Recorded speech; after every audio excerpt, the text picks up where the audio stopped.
Officiellement officieux et officieusement officiel. Welcome to Godio TV. Caro. Le rasta et l'herbe. Parce que les rastas, ils fument beaucoup de l'herbe.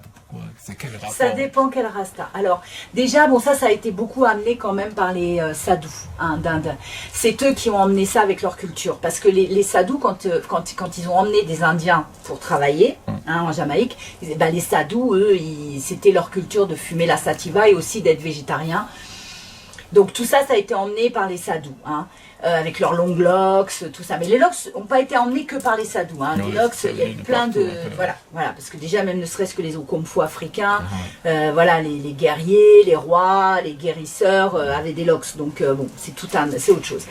Mais pour revenir à l'histoire de l'herbe, alors, donc, c'est venu, c'est un moyen quand même, on le sait, d'ouvrir l'esprit, et surtout ça permet aussi de voir qui est qui, parce que moi c'est ce que m'ont dit un jour les frères quand j'étais au Nyabinghi, parce que moi à un moment donné je fumais plus, je la mange, moi j'étais plus à la manger ou à faire des tisanes, voilà, bon c'était plus ma façon de voir les choses, ou rien, c'est à dire qu'il y a aussi des rastas que je connais, Profile, et ne prend pas du tout d'herbe, il la fume pas, il la boit pas, il la mange pas, il est rien du tout, pour lui, c'est pas quelque chose qu'il a envie de prendre. Et pourtant, c'est un grand rasta.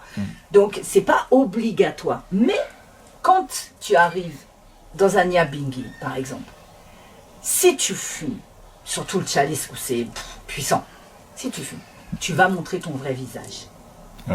Et c'est comme ça aussi qu'on va voir qui est qui. Parce qu'il y a des gens qui viennent en espion.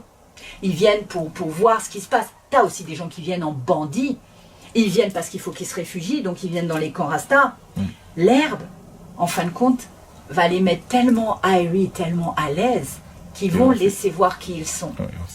Voilà. Donc c'est aussi, pour moi, une des raisons. Après, il y a le côté médicinal aussi, c'est anti-inflammatoire. Ça nettoie bien les poumons aussi. Maintenant, c'est vrai que de plus en plus, ils veulent plus de combustion. Moi, j'ai beaucoup de frères qui ont arrêté la combustion. Moi-même, j'ai arrêté. Parce que l'herbe peut maintenant être... on peut la fumer avec des pipes, tu sais, puis même tu peux mettre la flamme, parce que j'ai d'autres frères, ils m'ont dit, oui, mais quand il n'y a pas de flamme, on met pas le faya, tu vois, bon, ok. Il y a différentes façons de le faire, avec de l'eau aussi, tu vois, de façon à ne pas se faire mal aux poumons, parce que malheureusement, là-bas en Jamaïque, nous avons perdu beaucoup de nos frères et sœurs de cancer du poumon, à cause de la combustion. Et il fumait pur. C'est pas non plus, faut arrêter les légendes, tu vois, comme quoi l'herbe, tu peux en fumer pur toute ta vie et tout va bien. Oui, et je te le souhaite, je le souhaite à tous et à toutes. Mais ce n'est pas évident, la combustion quand même fait pas beaucoup. Non, mais c'est comme toute chose, il ne faut pas l'exagérer, quoi.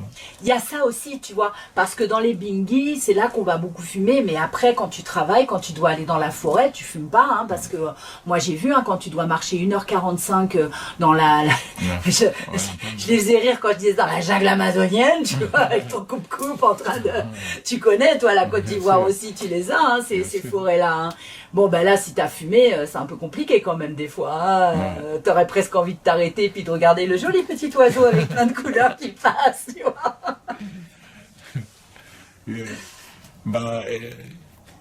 Ce côté, bon, là c'est la fumée, tout ça. Est-ce qu'il n'y a pas un peu un côté commercial, non? Parce que je me dis... c'est comme on va aller au Ghana ou bien en Côte d'Ivoire, les gens de là-bas ils font cacao, café, et c'est ce qu'ils vendent pour survivre. Est-ce que ce côté commercial n'est pas arrivé aussi en Jamaïque, les gens, parce qu'on voit tout le monde qui défend l'herbe, tout le monde défend l'herbe, ils disent que c'est notre gagne-pain. Alors c'est depuis quelque temps. Parce que même si c'était leur gagne-pain en douce, ça fait que quelque temps que c'est officiel, qu'ils peuvent la vendre officiellement, que c'est pour le culte Rasta aussi. Moi je dirais que c'est, commercial, oui. C'est un peu culturel. Si on devait comparer à nous ici, les Français, ce serait le vin. Tu vois, c'est culturel le vin. Ah ben il y a un Rasta qui va dire un jour, mais quand on va à l'église, les prêtres, ils font la publicité de leur vin. Oui, c'est vrai. Prenez des buvez, ça C'est mon sang. c'est le sang du Christ. Et nous, ils nous empêchent de fumer. Alors que c'est aussi notre truc. Bah, c'est l'arbre de vie, ouais. c'est voilà, oui, bien sûr. Alors, Mais tout à fait. Mais je suis complètement d'accord. d'accord, Il avait raison, ça on va, est ça.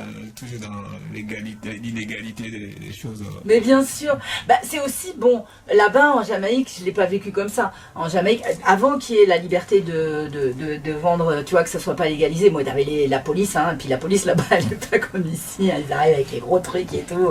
Ils te courent après dans le yard, c'est une affaire.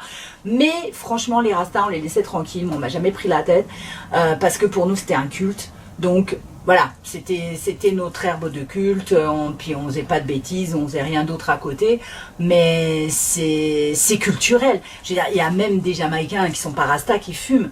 C'est culturel. Tout le monde fume, ils sont même pas des gens, ils sont pas rastas, ils fument quand Oui, même. c'est pas. Voilà. Tu vois, j'ai pas vu ça. Non, mais je veux dire là-bas en Ouais, plus, ouais. j'ai pas vu ça. Moi, je suis allée dans les champs. On allait pour dépioter les feuilles et tout ça, pour les séparer des têtes et tout ça. Bon, je suis allée dans tous ces endroits-là. C'était pas des rastas spécialement qui s'occupaient de ça. Hein. Et effectivement, il y a un côté commerce, mais j'ai un peu de mal à dire commercial, mais plutôt un commerce dans le sens. Je sais pas pourquoi je mets une nuance, mais c'est pas quelque chose pour moi dont ils font la pub spécialement, mais c'est quelque chose qui est là, qui existe et qui peut être un sujet de commerce. Un peu comme t'as la noix de coco verte, t'as le jus de canne, tu vois, bah t'as la ganja. Ouais, mais avec la kanga, ça va un peu plus loin. Est-ce que tu connais, toi, un chanteur chevronné, rasta, reggae, qui parle pas d'herbe, qui n'a jamais parlé d'herbe? Alors là, nous abordons le sujet musique. Bah, Alors là, nous abordons le sujet musique. Pardon. Oui, évidemment, parce que là, c'est commercial. Là, oui. S'ils font une tune, comme moi j'ai fait I like my spliff, I love it. Parce que ça, quand tu le chantes en sound system ou en concert, tout de suite, t'as tout le monde qui est là. Ouah, oui. Là, oui. Voilà, oui. ok. La question était bonne alors. Parce que j'allais la poser peut-être simplement, j'allais dire qu'est-ce que la musique représente pour les Rastas? Ou sinon, qu'est-ce que le reggae représente pour les Rastas? Est-ce qu'on peut la poser comme ça, cette question? Oui, mais c'est de la musique qui a permis aux paroles de Sélassié de faire le tour de la Terre, par exemple, aux paroles de Bob Marley et Peter Tosh, qui étaient des paroles d'unité de faire le tour de la Terre. Le reggae a permis tout ça, mais pas seulement. Malheureusement, il a aussi permis de faire le tour de la Terre pour des choses beaucoup plus négatives, comme l'homophobie, et puis par des incompréhensions, des malentendus, quand les gens ils disaient ouais faut brûler les bâtiments par exemple, brûler, le mot brûler, tu vois, c'est pas, faut pas le prendre au premier sens du terme, genre tu vas brûler la personne. Brûler quelqu'un, d'y mettre le fire sur quelqu'un, c'est le faire bouillir de l'intérieur pour que tout ce qu'il a de mauvais s'en aille. Mais c'est pas prendre une flamme et puis le mutiler ou le brûler. Alors il y a des choses comme ça qui sont parties. Bon, ça aussi, ça a fait partie du commerce, malheureusement. C'est pour ça que je t'avoue que moi, en Jamaïque, je fréquente pas les musiciens, je vais pas mentir. Moi, je fréquente les bingyman. Moi, je fréquente les gars qui sont plombiers, menuisiers. Tu vois, et ça n'a rien à voir. Ouais, On n'est pas du tout dans le même milieu. Oui, mais c'est difficile à accepter quand tu dis que tu ne fréquentes pas les musiciens, alors que toi-même, tu es une chanteuse. Oui, mais je suis chanteuse, mais je suis pas j'ai pas spécialement envie de rencontrer les musiciens quand je vais en Qui Jamaïque. sont à l'extrême. Moi quand je vais en Jamaïque, j'y vais pour rencontrer les Rastas. Et les Rastas sont pas automatiquement musiciens. Maintenant, j'ai rencontré à Orangetown des frères qui ont travaillé avec Bob, avec tout ça. Mais la question c'était posée sur le reggae en fait. Donc on est obligé d'en parler. Le reggae, moi j'aime le reggae parce que c'est une musique qui me fait du bien, qui me console quand je suis un peu triste, qui va me donner de la force. Il y a des paroles qui sont des paroles d'upliftment. Ce reggae-là me plaît. Je n'aime pas le reggae slackness. Ouais, c'est vrai que il y a les deux. Ouais, c'est vrai que depuis ça a évolué parce que les premiers qu'on a vus, les Bob, tout ça, c'était très spirit. Ils parlaient Dieu, ils parlaient tonton. Mais c'est vrai que ça a évolué. Je sais pas quelle musique reggae je peux te citer, mais on est passé du roots, on est arrivé maintenant dans le, je sais pas, même les jungle, ils font Strackness, ils font tout ce qu'ils veulent. Mais le premier reggae qu'on connaît, avec l'histoire des bords, tout ça, les roots, ils parlaient quand même, c'était très spirit. Bien ça. sûr. Et quelqu'un m'a dit un jour, mais parce que le reggae c'est la Bible de Rasta. J'ai dit pourquoi? Il a dit c'est parce que c'est à travers ça que les Rasta passent leur message. Oui. Est-ce que... Oui, on pourrait dire ça. Bon, moi, j'aime pas employer le mot Bible, mais bon, pourquoi pas, oui. Ouais, mais parce que c'était pas avec l'écriture, c'est avec... Je lui ai donné raison, moi, à tort peut-être, parce que non, quand il a dit ça, je dis oui, parce que c'est avec Bob Marley arrivé, et on a écouté les paroles et tout ça, et c'est ça qui a fait que, avec comment on appelle ça, avec leur image d'herbe associée et tout ça, les gens se sont intéressés, et puis ils ont découvert que, de façon, quelque part, il y a un Haïlé qui existait. Mais c'est plus profond. Oui, parce que tu sais, quand tu vas au Bingi, c'est pas, tu vas pas voir un concert de reggae. Quand tu vas au Nyabinghi, c'est ton cœur qui s'ouvre. Ouais. C'est les esprits qui communient. C'est mystique. Ouais. C'est puissant. C'est pas le reggae. Ouais. Enfin, après, j'ai rien. Moi, j'adore le reggae, hein, puisque je chante le reggae. La question était orientée sur ça, donc c'est pour ça que j'en parle, en fait. Oui, oui. Et si je veux parler de Bingi, mais comme tu l'as développé sans que je pose la question, je le prends. Mais là, j'étais orienté sur le reggae.